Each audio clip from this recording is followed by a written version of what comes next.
निवासी का नारा है, भारत देश हमारा है। मूल निवासी का नारा है, भारत देश हमारा है। मूल निवासी का नारा है, भारत देश हमारा है। विश्राम साहब आप संघर्ष करो, हम आपके साथ हैं।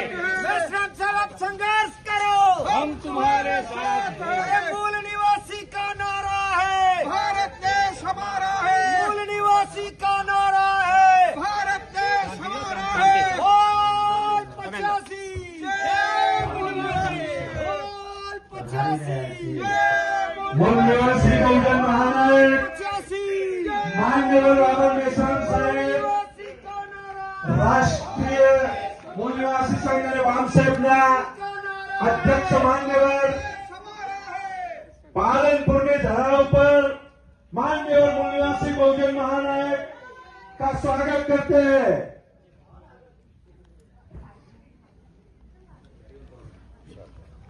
साथियों,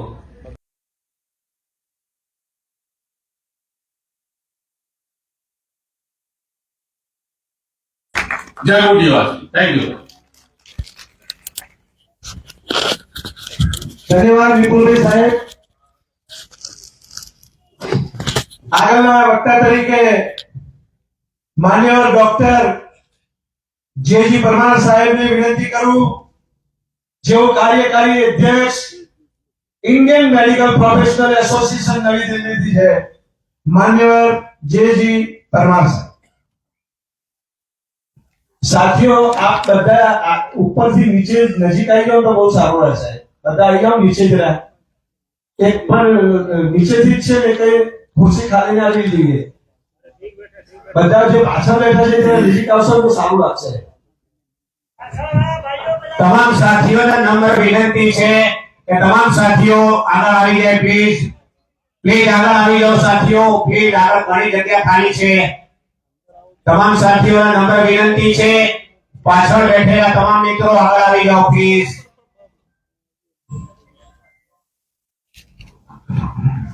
હા સર।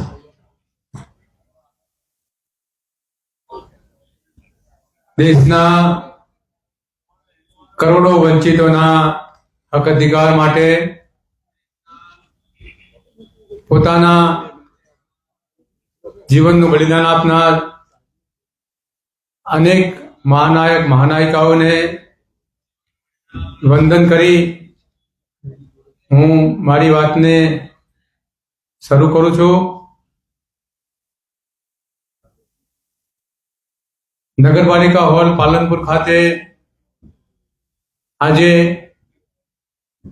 આપણે વામસેબ રાષ્ટ્રીય મૂળ નિવાસી સંઘના ગુજરાત રાજ્ય સ્તરીય પ્રબોધન સંમેલનમાં ઉપસ્થિત છીએ। આ સંમેલનની અધ્યક્ષતા કરનાર મૂળ નિવાસી નાયક વામસેબ ભારત મુક્તિ મોરચાના રાષ્ટ્રીય અધ્યક્ષ मान्यवर वामन मेश्राम साहेब, निशा मैडम, गुजरात प्रभारी एडोप्शन इंचार्ज मगारा मातला सर, किशोर भाई सोलंकी सीईसी सदस्य, प्रदेश कक्षाना पदाधिकारीओ अने आजनी आ सभाना कार्यक्रमना उद्घाटक मान्यवर विपुल भाई राणा साहेब, प्रमुख श्री आदिवासी बिल गुजरात संगठन अने गुजरातना खूणे खूणेथी आवेल आप सौ वामसेब भारत मुक्ति मोर्चा और सहयोगी संगठनना कार्यकर्ताओ, समर्थक, चिंतकों और पदाधिकारी सौने जय मूल निवासी। आज आ विशेष राज्य स्तरीय जे प्रबोधन सम्मेलन है एमां विषयों 5 જેટલા વિષયો છે। તો સમયને ધ્યાનમાં રાખી હું પહેલા વિષય ઉપર થોડી વાત રજૂ કરીશ। પ્રથમ વિષય છે બીજેપી કોંગ્રેસની આપસની સમજણથી ચૂંટણીમાં ઈવીએમના દુરુપયોગનો ફાયદો ઉઠાવી દ્વિદલીય સંસદીય લોકતંત્રને પુનઃસ્થાપિત કરવું એ બહુજનોને વાસ્તવિક સત્તાથી વંચિત કરી ગુલામ બનાવવાનું શાસક જાતિઓનું ષડયંત્ર છે. ગંભીર ચર્ચા. સાથીઓ, બામસેપના માધ્યમથી છેલ્લા 50 વર્ષથી આપણા કેન્દ્રીય નેતૃત્વ માનનીય વામન મેશ્રામ સાહેબની આગેવાનીમાં આખા દેશના બહુજનોને જાગૃત કરવાનું જે કામ ચાલી રહ્યું છે અને જે વિષયો લઈને આપણે ચર્ચા આજે કરી રહ્યા છે એ વિષયો બહુ જ્વલંત વિષયો છે અને એ જાગૃત કરવાનું જે કામ છે એ આપણા મહાપુરુષે જે શરૂ કર્યું એ કામ બામસેપના માધ્યમથી આજે દેશભરમાં ચાલી રહ્યું છે. તો એની શૃંખલારૂપ આજે આ એક કાર્યક્રમ છે. આપણા મહાપુરુષો મહાનાયકોએ જે આજીવન સંઘર્ષ કર્યો એ શું છે એ સમજવાની જરૂર છે. આપણે હજારો વર્ષથી બ્રાહ્મણોના ગુલામ છીએ.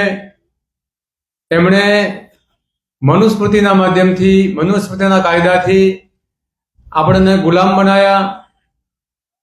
સત્તા તો દૂરની વાત રહી, પણ આપણને માનવીય અધિકારો જે મળવા જોઈએ એનાથી આપણને વંચિત રાખ્યા, આપણને ગુલામ બનાવ્યા. અને એ ગુલામી દૂર કરવા માટે આપણા મહાનાયકોએ સંઘર્ષ કર્યો. તો એ ગુલામી બરકરાર રહે, મજબૂત થાય, એટલા માટે જે આ ષડયંત્રો ચાલી રહ્યા છે એના વિષયો પર આપણે પ્રકાશ પાડી રહ્યા છે. આપણને બંધારણના માધ્યમથી જે હક અધિકારો મળ્યા એ હક અધિકારો ને ઝૂંટવવાનો જે આ પ્રયાસ છે એ આ વિષય મુખ્ય એના ઉપર પ્રકાશ પાડે છે. આપણા લોકોને બાબા સાહેબે જ્યારે બંધારણની રચના કરી અને 26મી જાન્યુઆરી 1950ના દિવસે જ્યારે બંધારણ લાગુ થયું ત્યારે સૌથી મહત્વનો જે અધિકાર છે એ આપણા વોટનો અધિકાર, મત આપવાનો અધિકાર આપણને આપે બાબા સાહેબ. અને એમાં કોઈ પણ અઘરી શરત સિવાય ઉંમર નો ક્રાઇટેરિયા રાખો કે 21 વર્ષે મતાધિકાર મળે અને બધા લોકોને 21 વર્ષના થાય એટલે મતાધિકાર બારોબાર આપોઆપ મળી જાય, એના માટે કોઈ બીજો ક્રાઇટેરિયા નહીં. વિદેશ ડેવલપ કન્ટ્રીઝમાં, યુરોપમાં, ઇંગ્લેન્ડમાં ક્રાઇટેરિયા ભણતરનો, ટેક્સ પેયરનો તો એવો જ ક્રાઇટેરિયા, એ જ પરિબળો ક્રાઇટેરિયા રાખવા માટે કોંગ્રેસ અને ગાંધીએ પ્રયત્નો કર્યા. પણ બાબા સાહેબે બંધારણમાં જે જોગવાઈ કરી કે 21 વર્ષના થાય વ્યક્તિ ત્યારે એને મતનો અધિકાર મળે અને એ મત એક મતનું મૂલ્ય જે છે એ બધાય માટે સરખું, એ ગરીબ હોય, અભણ હોય કે સવર્ણ, સોકોલ સવર્ણ એટલે બ્રાહ્મણ હોય કે મોટા ઉદ્યોગપતિ હોય કે વેપારી હોય કે રાજકારણી હોય. એટલે એ મહત્વપૂર્ણ જે અધિકાર છે બંધારણીય, એ અધિકાર જે છે એ શાસન કરતી જમાત બનવાનો, શાસક બનવાનો અધિકાર. આપણે વંચિત લોકોને શાસક બનાવવાનો જે અધિકાર છે એ મતનો અધિકાર, જેને આપણા લોકો બહુ ગંભીરતાથી સમજી શક્યા નથી. હજુ આજે 75 વર્ષ થયા, 77 વર્ષ જેટલા, પણ શિક્ષિત લોકો પણ ગંભીરતાથી સાચા અર્થમાં સમજી નથી શક્યા. તો એ જે અધિકાર છે રાજા બનવાનો, શાસક બનવાનો, એ અધિકાર કેવી રીતે સમાપ્ત કરવો એ ષડયંત્ર શરૂઆતથી જ ચાલે છે. અને એમાં કોંગ્રેસ ને ગાંધીનું બહુ મોટું યોગદાન છે. પણ આપણા સંગઠનના માધ્યમથી આ જે ષડયંત્ર છે આપણાને શાસન કરતી જમાત બનતું રોકવાનું, આપણને ગુલામી આપણી મજબૂત થતી જાય અને એ બળવત્તર બને, એ જે ષડયંત્ર છે એનો પર્દાફાશ કરવાનું કામ, જેમ મેં કહ્યું, માનનીય વામન મેશ્રામ સાહેબની આગેવાનીમાં રાષ્ટ્રીય સ્તરે ચાલી રહ્યું છે. તો આપણે બધાને ખબર છે કે પહેલા આપણે મતપત્ર બેલેટ પેપર કાગળનું મતપત્રથી આપણે વોટ આપતા હતા અને આપણા એમપી એમએલએને ચૂંટતા હતા. પણ જ્યારે ઇન્દિરાજીનો સમય હતો, કાંશીરામજી જ્યારે રાજનીતિમાં સક્રિય થયા, બામસેપના સંસ્થાપક સદસ્ય, અને એમને એમ લાગ્યું કે 85% જે બહુજન મૂળ નિવાસીઓ છે એમના મતોથી આ બ્રાહ્મણો ચૂંટાય છે અને સત્તા અને શાસન એમના હાથમાં છે. એટલે એમણે એક જે નારો આપ્યો કે વોટ હમારા રાજ તુમ્હારા નહીં ચલેગા નહીં ચલેગા, મત અમારો છે અને રાજ તમે કરો, એ અમે ક્યારેય સાંખી નહીં લઈએ. એટલે એ જે એમણે સૂત્ર આપ્યું એ સૂત્રને ગંભીરતાથી લઈ ઇન્દિરાજીએ વિચાર કર્યો કે કાંશીરામજી મજબૂતાઈથી રાષ્ટ્રીય રીતે જનજાગૃતિ ફેલાઈ રહ્યા છે અને SC ST OBCમાં આવી જ જો જાગૃતિ આવશે તો આવનારા સમયમાં એ વોટ સવર્ણોને બ્રાહ્મણોને નહીં આપે અને આપણી જે સત્તા છે શાસક તરીકેની એ લાંબો સમય નહીં રહે. એટલે EVM ઇન્દિરા ગાંધીના શાસનમાં આવ્યું અને એ પછી કોંગ્રેસના શાસનમાં જ એને આધિકારિક રીતે પ્રસ્થાપિત કર્યું અને ઇલેક્ટ્રોનિક વોટિંગ મશીન પ્રસ્થાપિત થયું અને EVM થી આપણા મતનો અધિકાર સમાપ્ત કરવાનો જે આખું ષડયંત્ર કોંગ્રેસ એ જ શરૂ કર્યું. અત્યારે ભલે લોકો ઉહાપો કરે રાહુલ ગાંધીના માધ્યમથી અને કોંગ્રેસના માધ્યમથી કે વોટ ચોર, મોદી વોટ ચોર એવા સ્લોગન પહોંચાડે અને મીડિયાથી બહુ ભરપૂર પ્રમાણમાં પ્રચાર કરવામાં આવે, પણ એ આપણું જે આંદોલન છે વામન બેસરામ સાહેબની આગેવાનીમાં EVM થી વોટ ચોરીના માધ્યમથી આપણને ગુલામ બનાવી રાખવાનું જે ષડયંત્ર છે એને દબાવવા માટેનું આખું આ પ્લાન છે, એમનું ષડયંત્ર છે, આખું કૌભાંડ છે.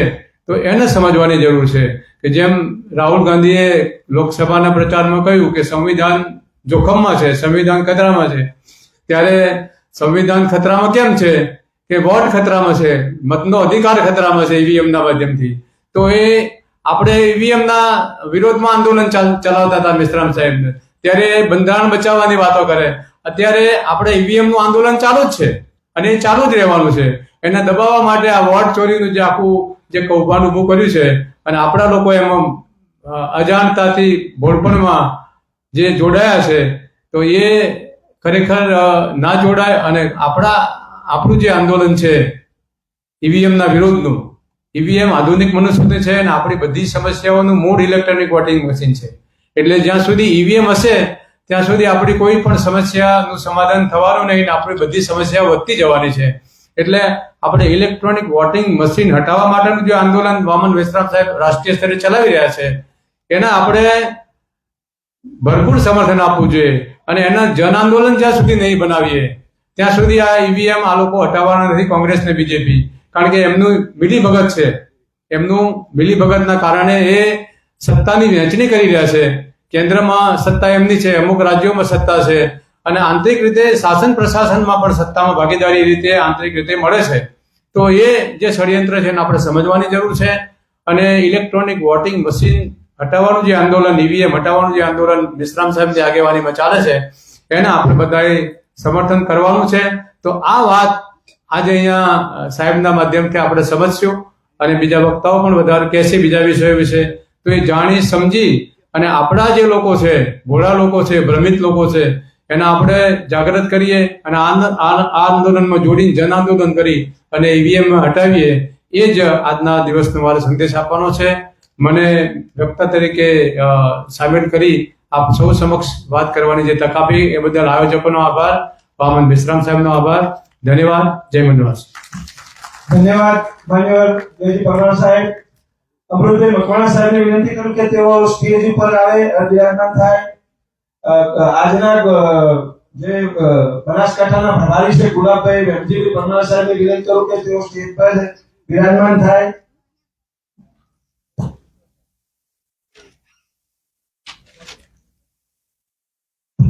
હા સાથીઓ, પોપટભાઈ ભીલ બામસેરના અધ્યક્ષ છે બનાસકાંઠાના અને વિપુલભાઈ રાણા સાહેબને વિનંતી કરું કે રાષ્ટ્રીય અધ્યક્ષ માન્યવર વામન મિશ્રા સાહેબને પોપટભાઈ ભીલ અને સમગ્ર ભીલ સમાજ વતી, સમગ્ર આદિવાસી સમાજ વતી સાફો પહેરાવી અને સાહેબનું સન્માન કરશે.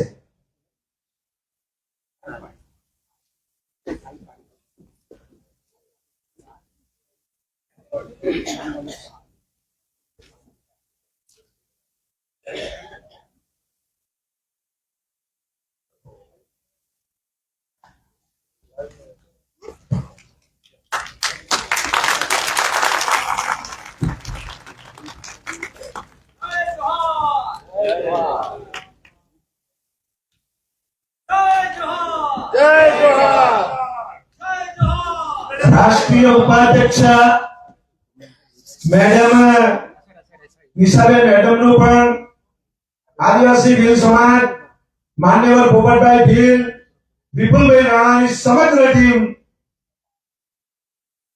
સાહેબ અને મેડમ બંનેનું સાફો પહેરાવી અને સ્વાગત કરી રહ્યા છે.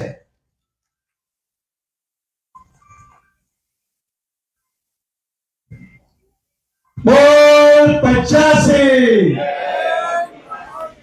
બોલ 85. बिरसा मुंडा अमर रहो, अमर रहो, अमर रहो, अमर रहो, अमर रहो, अमर रहो. जय जोहार.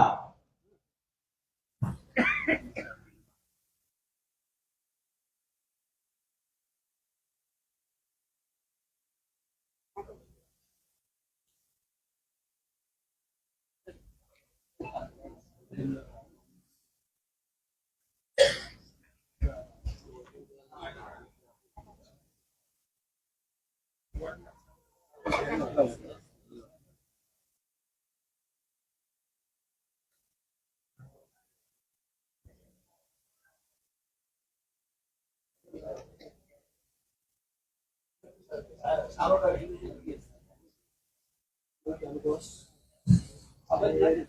વિપુલભાઈ રાણા સાહેબ, પોપટભાઈ ભીલ સાહેબ અને સમગ્ર આદિવાસી સમાજ સાહેબ અને બહેનનું શાલ ઓઢાડીને સન્માન કરશે.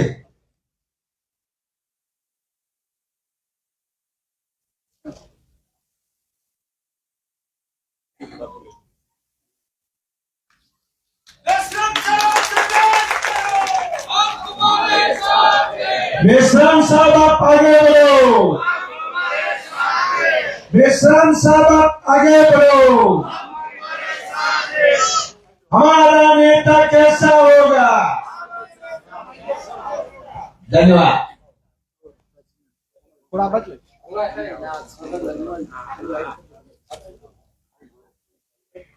मूल निवासी का नारा है, भारत देश हमारा है. मूल निवासी का नारा है, भारत देश हमारा है. और 85 जय मूल निवासी, और 85 जय मूल निवासी. ईवीएम हटाओ, देश बचाओ, ईवीएम हटाओ, देश बचाओ. धन्यवाद विपुलभाई राणा साहेब અને આપની ટીમ. આગળના વક્તા તરીકે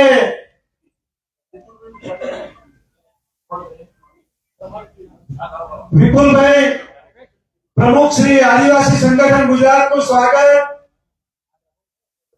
પોપટભાઈ ભીલ અને એમની ટીમ કરી રહ્યા છે. પોપટભાઈ ભીલ વિપુલભાઈનું સારો ગાડીને સ્વાગત કરી રહ્યા છે એમની ટીમ સાથે.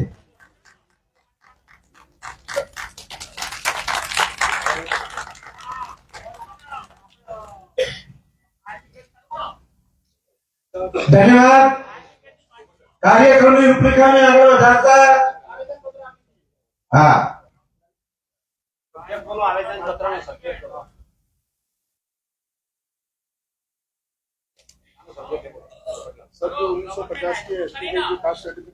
ગુજરાતની અંદર આદિવાસી લોકો कास्ट सर्टिफिकेट की तो हमारे पास 1950 के डॉक्यूमेंट्स हैं, तो इसकी वजह से आज जो 50 से 60 जो लोग हैं हमारे, जो वहाँ पर पेंडिंग केस रखे हुए हैं आदिवासी बिरसा मुंडा भवन में, गुजरात की ये कमजोरी है कि वो हमारे लोगों को ये कास्ट सर्टिफिकेट देने से मना कर रहे हैं, और इसके लिए तो जो हमें दिए हैं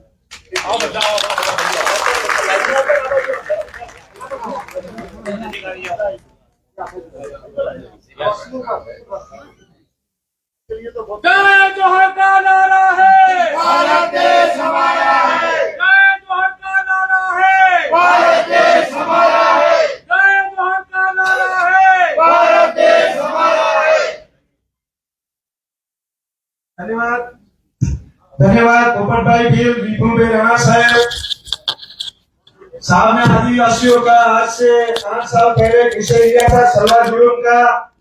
वो आदिवासी समाज को पता है, इसीलिए वामन निशान साहब को उनको आशा और विश्वास बनी है आदिवासी समाज को कि हमारे पर जो अन्याय अत्याचार और हक अधिकार की जो आदिवासियों की लड़ाई आज की तारीख में लड़ रहे हैं, वो हमारे मूलवासी बहुजन महानायक मान्यवर वामन निशान साहब लड़ रहे हैं, वो आदिवासियों को भी पता चल गया है।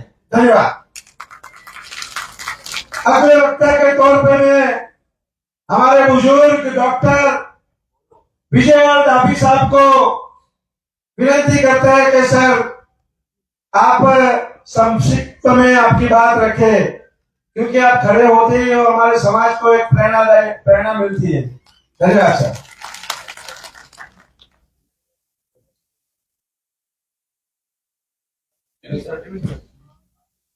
हेलो,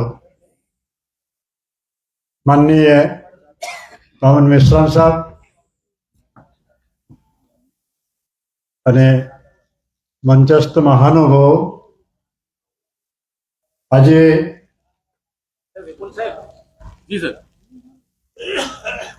વક્તાઓ ઘણી બધી વાતો કરી છે.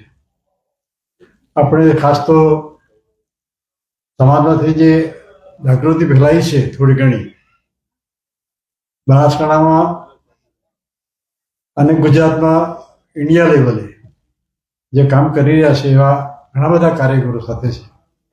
મંચસ્થ મહાનુભાવો, હવે હું તો બહુ નાનો માણસ છું, આમ કહું તો ભલે ઉંમરમાં મોટો છું, પણ હું આ વામસેપની મુવમેન્ટમાં નિવૃત્ત થયા પછી એક સામાન્ય શિબિરમાંથી મને પ્રેરણા મળી કે કરવા જેવું જો સમાજમાં કામ હોય તો વામસેપના જે સિદ્ધાંતો છે શાના માટે મુવમેન્ટ કરે છે, એટલે હું સામેલ થયો અને મને નિવૃત્ત થયા ત્યારે 26 વર્ષ થયા છે. 85 વર્ષ જાય છે, પણ મેં મારી સાથે જ્યાં પણ પ્રેક્ટિસ કરી છે ત્યાં જે એના સિદ્ધાંતો છે એ વિશે ઘણા શિક્ષિતોને વાત કરી છે, સમાજના માણસોને કરી છે, SC ST ના મળે તો એને કરી છે, OBC ના મળે તો એને પણ કરી છે.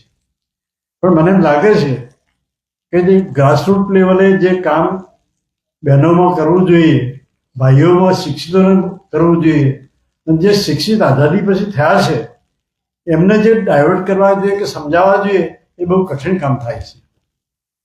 હું કામ કરતો તો માનો કે CEC મેમ્બર હતો, આ જિલ્લાનો કન્વીનર પણ હતો વામસેપમાં, પણ છતાં મને એમ લાગ્યું કે જ્યાં સુધી જાગૃત ને ક્વોલિફાઈડ કાર્યકર ગામે ગામ ના મળે અથવા તાલુકા લેવલે એક કાર્યકર ના મળે ત્યાં સુધી યંગ જનરેશનને બહેનોમાં અને વડીલોમાં અને શિક્ષિતો નિવૃત્ત થઈને બેઠેલા છે એમને આ બધા જ પ્રોબ્લેમ ઘણા બધા છે. અત્યારે આ વાત કરી હમણાં કે વોટિંગમાં નારો બોલાયો જય 85 જય મૂળ નિવાસી.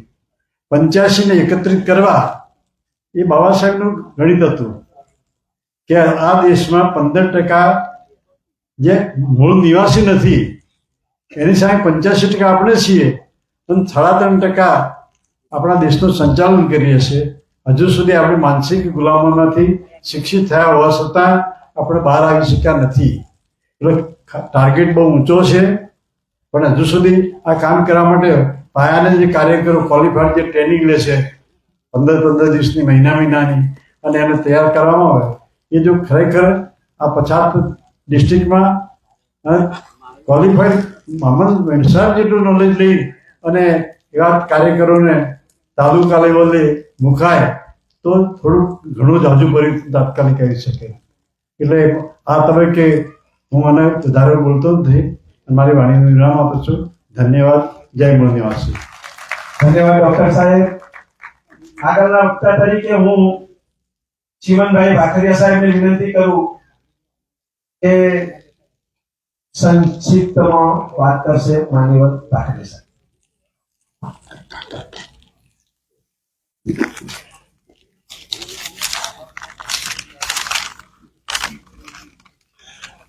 जय भीम साथियों, आओ मिले और हम मिलते रहे. आपने कभी शेर को देखा है? मैंने देखा है. वो हमारे बिछड़े लोगों का आज वर्तमान में एक ही तारणहार है. हमारे सारे जज्बात, हमारा विश्वास, हमारा सुकून और हमारे आधार का वे सर्टिफिकेट है. वो बब्बर शेर से भी भयानक और भयंकर है, लेकिन हमारे लिए तो ये ममता की दुलार है. उसकी एक गर्जना दुश्मनों का छक्का छुड़ा देती है. वे हमारी आन बान और शान है. आज आपके बारे में कुछ मैं कहने जा रहा हूं. वो आप है वामन मेश्राम जी सर और हमारा ये बामसेब का मिशन. साथियों, यहां ईवीएम का गलत उपयोग, बामसेब का ब्रांड नेम का भी गलत इस्तेमाल, सरकारी स्कूलों का खानगीकरण, श्रमयोगियों के काम के समय में बढ़ावा देना और आदिवासी लोगों को 1950 ईस्वी का पुरावासी मांग, ये सब विषयों को बड़े ध्यान से आप सब लोग समझे. ये मेरी आज विनती है. ईवीएम की बाबत में बड़े पक्षों की मिलीभगत नजर आ रही है. तू नहीं तो मैं और मैं नहीं तो तू जैसी करनी है. लेकिन सबसे बड़ी संख्या वाला समाज आज सब समझकर भी हमारा साथ क्यों नहीं देता? ये बड़ी विडंबना है. मित्रों, क्रांति तो होती है, एक अकेला आदमी भी कर सकता है और समूह से भी हो सकती है. आज कितने संगठन काम कर रहे हैं, लेकिन प्रश्न तो वही का वही है.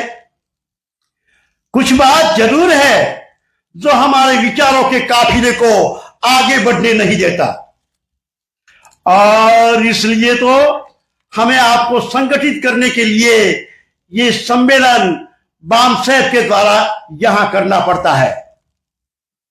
क्रांति कब होती है? जब चारों ओर अंधेरा नजर आता है, मुश्किलें और भी बढ़ जाती है. आज ऐसा माहौल नहीं है. सब अपने अपने बिलों में बड़े आराम से सो रहे हैं और कुछ लोग तो 2 वक्त की रोटी के लिए दिन रात मेहनत कर रहे हैं. इसलिए लोगों को ये दुश्मन की चाल को अब भी समझ नहीं आ रही है. ये आदमी और उनका मिशन आज हमको जगाने समझाने की तमाम कोशिश कर रहे हैं. तो जागो अभी, इसी वक्त. नहीं जागोगे तो तुम्हारे सारे हक, अधिकार, सम्मान, शिक्षा, रोजी सब बहुत धीरे धीरे तुम्हारे पास से दूर खिसक रहे हैं और आपको पता भी नहीं चलेगा और ना ही चल रहा है. 90% लोग ये बात को गंभीरता से देखते ही नहीं है और सब इग्नोर किए जा रहे हैं. आज जो तुम अच्छे माहौल में जी रहे हो, उसकी लड़ाई पहले कोई और ने लड़ी थी. आने वाली पीढ़ियों के लिए ऐसा ही माहौल बनाए रखना है तो आइए इस मिशन का साथ दो, संगठन में जुड़ जाए, वरना आप सब तो बहुत होशियार है, आपको क्या समझाना। इसलिए जय भीम के साथ रहोगे तो सब पाओगे, वरना सच बताता हूं मैं, बुरे हाल मरोगे। महफिल आज मदहोश तो लग रही है आप सबको, वो कल होश में भी ना आप रहोगे न हम रह सकोगे।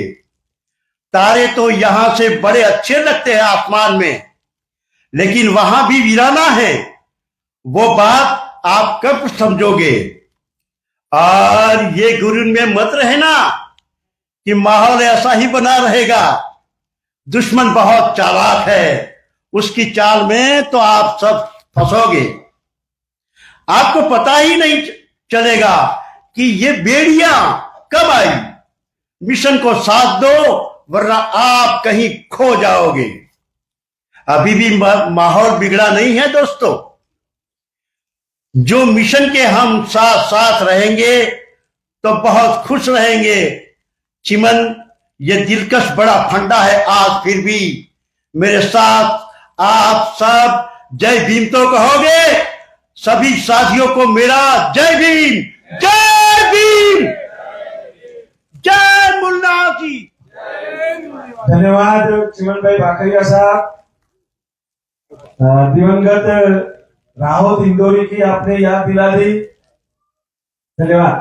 આગળના વક્તા તરીકે માન્યવર પોપટભાઈ ભીલ સાહેબ, જેઓ બનાસકાંઠા બામસેપ જિલ્લાના પ્રેસિડેન્ટ છે, તેઓ માન્યવર પોપટભાઈ ભીલ।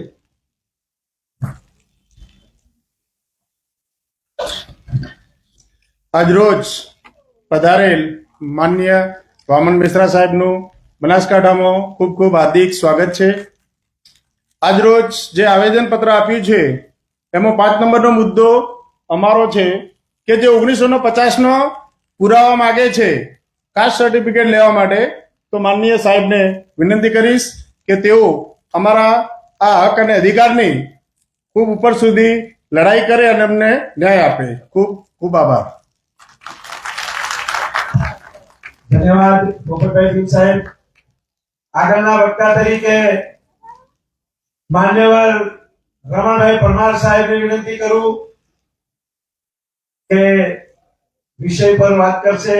માન્યવર રમણભાઈ પરમાર, જેઓ ગુજરાત બામસેપના અધ્યક્ષ છે, રમણભાઈ પરમાર।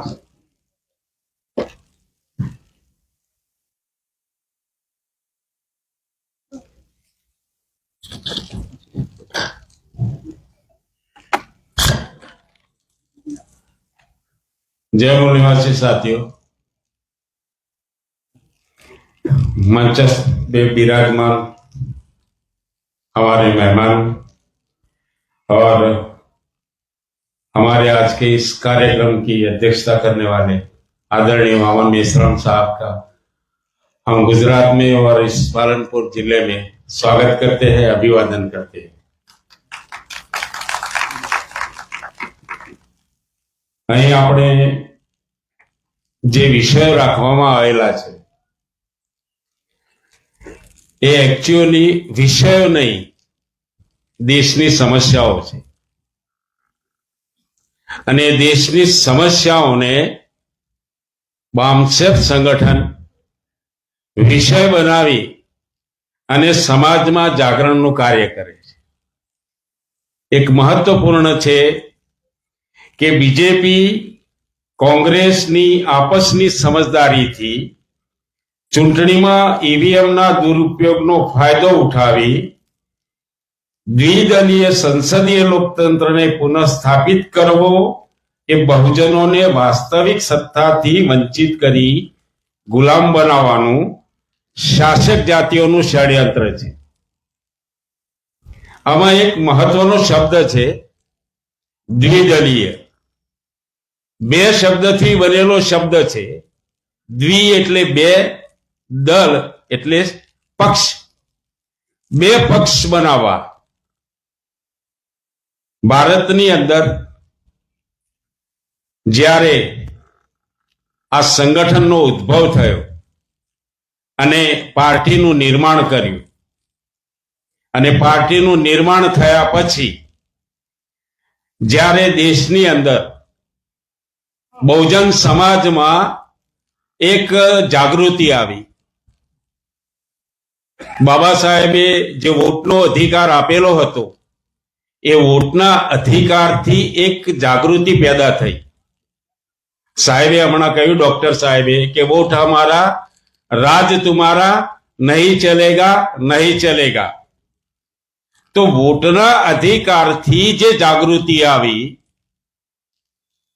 તો જે કોંગ્રેસ હતી એ કોંગ્રેસે યુપીએ બનાવી, યુનિયન પબ્લિક એલાયન્સ. બીજેપીએ એનડીએ બનાવી, નેશનલ ડેમોક્રેટિક એલાયન્સ. આ બનાવવા પાછળનું કારણ શું? કેમ કોંગ્રેસ નથી? કેમ બીજેપી એનડીએ બની ગઈ? તો આની પાછળનું મુખ્ય કારણ એ હતું કે સમાજમાં બામસેફ અને એના જે ઓફશૂટ વિંગ છે એના કારણે ભારતમાં જે જનજાગરણ પેદા થયું અને લોકોને ખબર પડવા માંડી, જે બહુજન સમાજ જે હતો એ સમાજને જ્યારે ખબર પડવા માંડી કે વોટ અમારો છે, અમને અધિકાર આપ્યો છે, અમારા બાપે અધિકાર આપ્યો છે, એ અધિકારથી અમે જે સત્તામાં બેસી શકીએ એની જગ્યાએ અમે અત્યાર સુધી બીજાને બેસાડતા હતા. બાબા સાહેબે કહ્યું હતું અંગ્રેજોને કે એક્સરસાઇઝિંગ ઓફ વોટ, કે મારા લોકોને જેમ જેમ વોટ આપવાની સમજ પડશે ત્યારે એને ખબર પડશે કે કોણ મારો દુશ્મન છે અને કોણ મારો દોસ્ત છે. અને જ્યારે ભારતની અંદર બહુજન સમાજના લોકોની પાર્ટીઓ બનવા માંડી અને જ્યારે કોંગ્રેસનો જે બહુમત હતો એ જનમતનો ગ્રાફ જ્યારે નીચે આવવા માંડ્યો ત્યારે એમને ખબર પડી કે જો આ લોકોને રોકવામાં નહીં આવે તો આપણું શાસન લાંબો સમય ચાલી શકશે નહીં. એટલે કોંગ્રેસે યુપીએ બનાવી, નાના નાના દળો હતા એને સામેલ કરી લીધા. સામેલ તો કરી લીધા, પણ માની લો કે આ સંસદ બેઠેલી છે તો સંસદમાં એનો એક જ નમૂનો બોલે છે, હાથમાં લે છે સંવિધાન અને એકલો જ બોલે છે વોટ ચોર મોદી. આ બાજુ આંગળી કરીને કહે છે કે વોટ ચોર મોદી. સૌથી પહેલા મા દીકરાએ જ કરેલી છે. 2004 થી ચાલુ કરીને 2009 સુધી 14 સુધી વોટ ચોરી તો સૌથી પહેલા એમણે કરેલી છે. હવે એની સાથે ગયેલા લોકો, જે પાર્ટીઓ નાની નાની છે, એને તો કોઈ બોલવાનો અધિકાર જ નથી. સત્તાની અંદર જ્યારે સત્તા પક્ષ બેઠેલો છે એ સત્તા પક્ષની સામે જ્યારે કોઈ સવાલ ઉઠાવવામાં ના આવે અને સવાલ ઉઠાવનાર જ વ્યક્તિ એની જ્યારે મિલીભગત હોય, આજે રોડ ઉપર ઉતર્યા છે વોટ ચોર કરીને આજે પાર્ટીને લઈને, સૌથી પહેલા મહત્વની વસ્તુ એ છે કે ઈવીએમ જે મહત્વનું છે કે જો ઈવીએમ ને દૂર કરવામાં આવે તો દેશની અંદર બેલેટ પેપરથી વ્યવસ્થા આવે અને બેલેટ પેપરથી વ્યવસ્થા આવે તો આ દેશનો જે બહુજન જાગેલો છે એની ખુદની પાર્ટીઓ ઊભી થાય, સત્તા પક્ષની સામે એ સવાલ કરે, પોતાના બહુજન સમાજની જે સમસ્યાઓ છે એના વિશે સવાલ ઉઠાવે. અહીં તો સવાલ ઉઠાવવા વાળું જ કોઈ નથી. એક બાપના 2 દીકરા છે. એક ગુજરાતીમાં એક નાનકડી એક વાર્તા છે, કહી અને હું મારી વાત પૂરી કરું કે ઢેફું અને પાંદડું આ બેની ભાઈબંધી હતી. ઢેફું જે ખેતરમાં ઢેફું હોય ને માટીનું, એ ઢેફું અને પાંદડાની દોસ્તી હતી કે વરસાદ આવે એટલે ઢેફાની ઉપર પાંદડું ચડી જાય અને આંધી આવે એટલે પાંદડાની ઉપર ઢેફું ચડી જાય. આ છે બે, જેને આપણે કોંગ્રેસ અને બીજેપી કહીએ છીએ ને, આ ઢેફું અને પાંદડા છે. જ્યારે વરસાદ આવે ત્યારે પેલો પાંદડું પેલાની ઉપર આવી જાય, એટલે વરસાદ નામની કોઈ સમસ્યા આવે ત્યારે પાંદડું પર ચડી જાય, અને જ્યારે આંધી જેવી કોઈ વ્યવસ્થા કે એવી સમસ્યા આવે એટલે ઢેફું પાંદડાની ઉપર ચડી જાય છે. આપણી સમસ્યાઓનું નિરાકરણ થતું નથી. માટે બાબા સાહેબે કહેલું હતું कि जो कौम अपने कार्यों की निरंतर समीक्षा नहीं करता वो कौम सामूहिक आत्महत्या करती है. हम लोग अपने कार्यों की निरंतर समीक्षा नहीं करते. ये एक ही संगठन है जो अपने कार्यों की निरंतर समीक्षा करता है. राज्य अधिवेशन लगाते हैं और कार्यक्रम ऐसे कार्यक्रम लगाते हैं, राष्ट्रीय अधिवेशन लगाते हैं, 5-5 दिन के कैडर लिए जाते हैं. यही एक संगठन है जो अपने कार्यों की निरंतर समीक्षा करता है. हम समाज से यही कहना चाहते हैं कि क्या पेट भरने के लिए ही जीना कहते हैं? सिर्फ हम अपने ही परिवार का पोषण ही करेंगे जब तक एक कलेक्टिव सोच समाज में पैदा नहीं होगी, तब तक हम यूं ही समस्याओं से घिरे रहेंगे. और जब तक समस्याओं से घिरे रहेंगे, दुश्मन अपनी समस्याएं दिन ब दिन लादता जाएगा.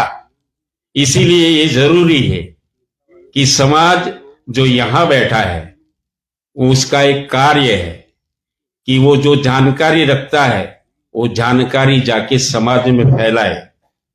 समाज को सही जानकारी दी जाएगी तो मेश्राम साहब कहते हैं कि अगर पत्थर पर ऐसे एक एक बूंद भी गिरेगी तो वहां पर निशान होगा. आज नहीं तो कल समाज जागेगा.